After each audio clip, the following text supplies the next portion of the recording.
Elle se déplace du côté court au côté jardin pour couvrir tous les angles de la nouvelle.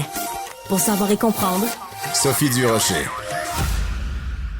Alors, tout à l'heure, dans la salle, on a une petite salle ici, une salle de nouvelles, une salle de réunion. J'étais branchée à mon ordinateur, j'avais mes écouteurs et je hurlais tellement fort que je dérangeais tous mes collègues. Puis ils disaient, mais qu'est-ce que t'as? Pourquoi tu ris comme ça? Alors, la réponse n'est pas compliquée. J'étais en train d'écouter les 2 premiers épisodes de Splendeur et Influence. C'est quoi Splendeur et Influence? C'est la nouvelle série de Marc Brunet qui est diffusée sur icitout.tv. Marc Brunet qui nous a donné, écoute, la liste est longue. Les bobos. Est-ce que je peux parler? Oui. OK, je pensais que c'était encore dans l'intro. Et que je connais pas ça. C'est maladroit. On recommence. Non. Tu viens déjà juste d'arriver, Marc, puis déjà, tu nous fais rire. Les Feux de l'amour et compagnie. Écoute, oui. Marc, moi, j'ai adoré Splendeur et Influence parce que ça rit des téléréalités et c'est assez spécial parce que cette série-là va plaire aux gens qui haïssent les téléréalités et aux gens qui adorent les téléréalités. Comment tu fais pour réconcilier les deux?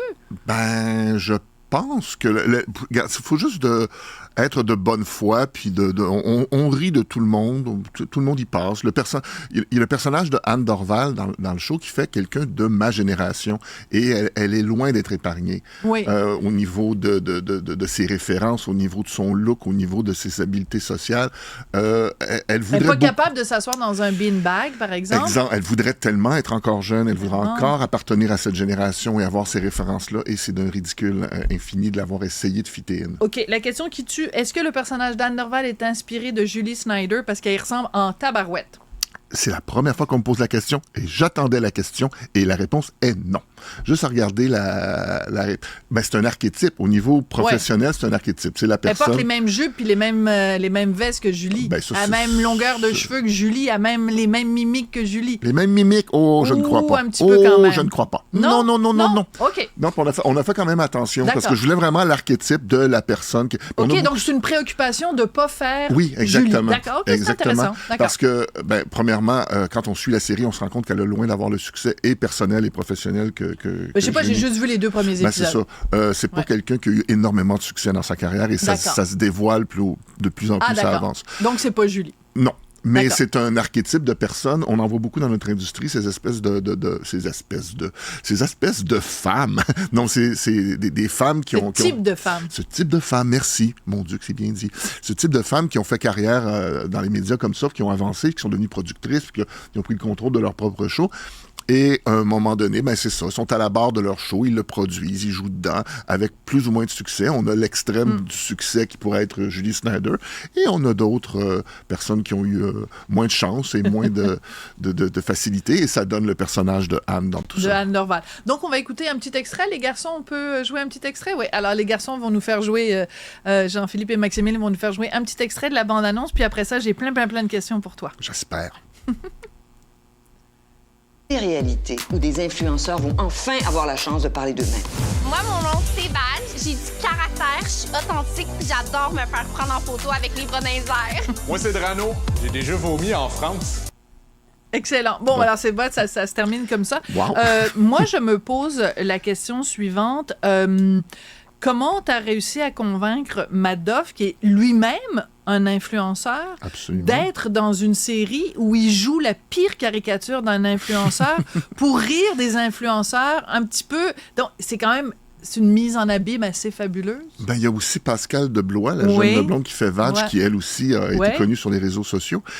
Mais elle, je la connais pas, alors que Madame, je le connais. Exactement. Bon. Mais la différence, je dirais, c'est que le type d'influenceurs dont on parle, c'est vraiment les gens qui sont assoiffés de célébrité, mais sans offrir rien en échange. Il veut juste être qui connu n'est pas pour le cas être de Madoff. Exactement, voilà. qui a créé une carrière en humour assez extraordinaire depuis la COVID. Alors lui, il a énormément de détachement par rapport à ça, énormément d'humour, puis c'est lui qui est venu on l'a même pas kidnappé, il est venu à l'audition, il a passé l'audition, c'était merveilleux. Puis, très drôle. Ouais. OK, alors, tu as quel âge? 61. 61, bon, moi, je suis un petit peu plus jeune que toi, mais pas beaucoup, j'ai 59. Bon, donc, toi et moi, mettons quand on avait 20 ans. Non, mais c'est important, la question est extrêmement sérieuse. Quand on avait 20 ans puis qu'on commençait, on avait les dents longues, on était ambitieux, on voulait percer dans ce milieu-là. On voulait se tailler notre place, puis il y avait les gens les plus vieux, là, puis on disait « tasse-toi, mon oncle », puis tout ça. Jamais on aurait imaginé, toi et moi, qu'un jour, les gens seraient connus parce qu'ils sont connus. À un moment donné, il y a une phrase, il y a un de tes personnages qui dit je veux pratiquer le métier d'être connu. Oui. Si je t'avais dit ça au Marc qui avait 20 ans, tu m'aurais dit, Sophie, t'es sur l'acide. Ben, je pense que c'était peut-être un désir non avoué ou non nommé à l'époque. Il y a beaucoup de choses, de comportements des influenceurs qui existaient et on n'a pas vraiment fait le lien. Je ne sais pas si tu te souviens, mais ça n'existe plus vraiment maintenant. Dans les années 80, 90, tu avais plein de vedettes, d'animatrices, de comédiens, de chanteurs. Je m'en vais dans le sud, un voyage payé, avec et il revenait, et en exclusivité, elle vous montre les photos de son voyage. C'est vrai. Le voyage avait été payé, des cadeaux étaient venus avec. Et c'est exactement la même chose. Beaucoup là, dans le monde de la radio aussi. Hein, ils se faisaient payer des affaires, c'était commandité. Ils mangeaient des beignes. La radio, c'était le pire du pire du pire. La radio, c'était comme ça. Ouais. C'est vrai, t'as raison. Mais maintenant... C'est pas fou. Cette espèce ce comportement-là, très précis qui existait à l'époque, mais il a été mis à la portée de tous avec les réseaux sociaux. Ouais. Donc, c'est allé chercher un beaucoup plus C'est qu'on est allé enlever l'intermédiaire. Il n'y a plus... t'as pas besoin de la compagnie qui vient, qui ça. Il faut que tu travailles pour une radio officielle ou tu reçois ton chèque de paye. Non, ce sont des gens qui créent leur propre et qui appellent directement les compagnies et qui se font commanditer. Tout à fait. Mais c'est le seul. Mais c'est vrai, c'est un très, très, très bon point.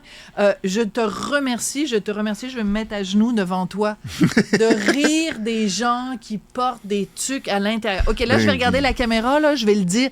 Je suis plus capable. C'est quoi l'intérêt? L'autre jour, avec Richard, on est allé voir un spectacle. Il y avait 5 personnes en face de nous au théâtre. Tuc, tuc, tuc, tuc, tuc. Ben oui. Hey, les gars, les filles, une tuc à l'intérieur. Merci de rire d'eux dans ta série. Encore une fois, Sophie, souvenons-nous. J'ai porté une casquette en permanence pendant 20 ans. Les casquettes de baseball, c'est la même chose. Oui, mais la casquette, ça donne pas chaud. Une tuque, c'est fait pour être dehors. Une casquette aussi. Non, parce que ça peut servir à cacher une cacher le soleil à l'intérieur. À cacher des trucs, je sais pas. En tout cas, bref, merci d'avoir fait ça. Ça me fait plaisir. OK, une phrase qui m'a... OK, bon, un des phénomènes dont tu ris dans la série quand même, c'est le blanchiment de l'anus. Et ça, je t'avoue que quand je vais avoir 99 ans, que je vais être en CHSLD, que j'aurai plus de dents, je vais me dire, Sophie Durocher, t'as vécu, mettons, un siècle, et l'affaire la plus surprenante, c'est le blanchiment de l'anus. Ça, je l'avais pas vu venir, le blanchiment de l'anus, moi non plus. Et c'est quelque chose, et ça existe. Oui, et en plus, ce qui est extraordinaire, c'est que souvent, et très souvent, et ça, je l'ai vu, des influenceuses, influenceuses, non, je l'ai pas vu, mais des influenceuses qui ont eu un commanditaire de blanchiment d'anus et qui le disent ouvertement sur les réseaux sociaux avec la compagnie Clinique un tel, Pépette Blanc ou whatever. Et ils le disent. Ben, regardez, ça peut pas tout être des bijoux comme ça. Mais et ils le disent et ils le nomment avec le sponsor et tout. Oui. OK. Alors, dernière question, vraiment la dernière. Dans Les Bobos, à un moment donné, tu avais fait une blague sur moi, te souviens-tu? Non. Mais c'est sûr, tout le monde y a passé. Tout le monde y a passé. Est-ce que je peux regarder cette série-là où il va y avoir des blagues sur moi? Non, ou sur Richard? Aucune. Non, c'est juste pour savoir. Aucune, garantie. Okay. Mais je m'en souviens, c'était Marc Labrèche et Anne Dorval qui prenaient un café en disant ça va inspirer une chronique à Sophie Durocher. C'était un hommage. Écoute, j'étais fière de... Non, mais j'étais fière de moi. Je me disais, tabarnouche, Marc a écrit une blague sur moi, je dois être devenue quelqu'un dans la vie. Mais qui n'y a pas passé dans Les Bobos? Ben, vraiment, évidemment, Les Bobos. Hein? On s'en souviendra. Donc, Splendeur et Influence à notre télévision d'État. Hein? On paye tous. On paye tous ton salaire, Marc Brunet. C'est pour ça que je voulais que tu sois là aujourd'hui, parce que c'est payé avec nos taxes, cette affaire-là. Et j'en suis très, très reconnaissant. Merci beaucoup, Marie Brunet. Merci infiniment.